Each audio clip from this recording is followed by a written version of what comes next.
Welcome back to the Eye of the Tiger in the Executive Circle. After announcing his retirement in July, TSU's former president, Melvin Johnson, officially stepped down from the throne on January 1st, taking on as interim president, Dr. Portia Shields. Thank you for joining us today, Dr. Shields. Thank you. Really appreciate it. Glad to be here. So our first question, can you tell us a little bit about your background? Well, I'm from Washington, D.C. originally, third generation Washingtonian. That's a big deal because most people in Washington are really transient. They come and they go. But I've been there all my life. My grandfather was the son of a slave. And so that's our original history in the area. My father and mother had 3 daughters. And while we were going to school, my mother was going to school in the day, getting her degree from Howard University and working at night in the government. And my dad was going to school at night, at law school, and working in the government during the day. Wow, that's great. Yes. Do you feel you have the qualifications and the experience to take on the role as president Tennessee State? I would think so. This is my third leadership opportunity at an institution, yes. And you have a lot of water here. And my first presidency was at a place that was ravaged by floodwaters, and we had to rebuild the whole campus. You're celebrating 100 years. At one of our schools, we celebrated 100 years with a great fanfare, a wonderful occasion. And so I do believe that we share some similarities that uniquely qualify me to help the school at this time. Right. And with all those qualifications, that gives you a lot of power. Wow. Now, being a female president, have you had any encounters with, especially alumni, feeling that you should not be president because you're a woman? Well, I have had no one to tell me that. I'm sure if there's some other reason that they wouldn't want me to be president, it wouldn't be that. But you know, I'm the first female president here. I was the first female leader at the second institution, and I was the first female leader of the first. And I'm hoping that this is just going to be one in a series. Women can do this job and do it well. Right, I totally agree with you on that. And do you believe TSU is in a state of emergency? No, I do not. That's good. There's a little bit of tinkering that has to be done, and so therefore I listed about 7 expectations that I have for the faculty, staff, and as well for the student body. Our first one has to do with service, making sure that we are service friendly. And that means that we are also safe and secure on this campus, that there's parking, there's good service when you go to admissions, financial aid, and records. That's our first my first expectation. The second would be, of course, to eliminate those 2 SACS recommendations that we received last year. We're working well on those, and they're almost done. The third has to do with the Complete College Act. We're working diligently because the Complete College Act means that our students have to not only come here and graduate, but they have to make good progress from freshman to sophomore, sophomore to junior, and junior to senior years. That's how we are going to get our state allocations. That's why you see those programs that we're running, the Extreme Spring Break, where students are allowed to come and take classes, where we help students who need a little bit of support and a little tutoring. And that we're running Maymester and 2 summer sessions. So if you have a 3-point average or above, you could get 12 hours between now and August. I heard about the Extreme Spring Break, and that's really a wonderful thing that's happening at TSU. Do you feel that there are any other problems at TSU, like, for example, tenure professors? Being a senior, I've had some professors that are tenure, and they may have relaxed and not have given us a lesson that we paid for. What is the process in removing tenure professors, if you have to? Very complex. Very complex problem. It's job security when you're tenured. It could be done, but it would take an awful lot.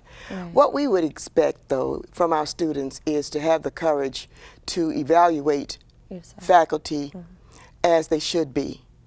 And then we would take steps to help faculty to regain their enthusiasm for teaching in many different ways, through rewards, through monitoring, and through assistance with technology. It really does. We can't go into the classroom and see what's going on. The students have that responsibility. Unfortunately, that's a double-edged sword, because when students blow the whistle, as you could say, then they are fearful about their grades. We have a few probably a few, just like any other institution, faculty who have gone to sleep on the job, who have given up. But I also believe that we have wonderful faculty here, and we need to support them. That's another thing we were talking about today. How do we reward the people who go the extra mile? Well, we're asking them to teach for our extreme spring break, and they will be rewarded with financial incentive. But there are other ways that we see to reward faculty as well. But we need also to have our students to step up their game. Right. You know, when you think that the faculty's not doing its job, if you don't want to report him, at least you could say, "Sir, is what you're talking about going to be on the exam?" And if so, I certainly want to write it down. And I also am going to prepare my lessons. I think faculty sometimes get discouraged when people don't do their reading. That's true. And they feel that they have to do everything. I don't know that there's a complete answer, but it's something that we know about and we are working on. We are going to make improvements in all areas of the institution, and teaching is one, students stepping up their game is another. Now, with making improvements, do you plan on using the same plan that you did in Albany State for Tennessee State? You know, this school is twice the size. Oh, okay. We had 4,300 students, and you guys have about 8,000, and you have so many more programs. We do use the same kind of tactics, and what that means is, first of all, we try to get faculty and students to see the significance of their roles in helping the school to succeed. The school is this close to being the premier HBCU in the country. Really? And I think all we have to do is tinker around the edges, get those 2 recommendations done, and be more accountable for our teaching, our learning, and the services that we provide. Have you noticed a difference between the students in Albany State versus the students at Tennessee State? They're all wonderful. I love them all. What is your vision for Tennessee State after you're finished with your 18 months? Well, what I think is that you're going to have the opportunity to select an outstanding, dynamic leader who will be able to take this school to the next level. Hopefully, when I leave, it'll be just all we need to do is soar. Right now, we have those 2 little recommendations to take care of, and that little tinkering that we talked about. Then an enthusiastic person could come in here who loves students. That's a qualification. You have to love students, want them to be around them, and listen to their concerns. And the same thing, they have to respect faculty. Anything that faculty need that they can provide, that person should do that. And I believe we're going to set the tone for that here. I believe that too. I'm really excited for Tennessee State. I know we were talking previously about your parents and your parents' influence. Did your mother ever tell you anything that inspired you to wanting to become president of an institution and dean? And well, my dad was the forceful one. He was the one that told us that anytime they ask you to do something, volunteer. Right. And then go learn how to do it if you don't know how. My mother was the person who told us, always do the best you can. Right. And if you do that, you'll be successful.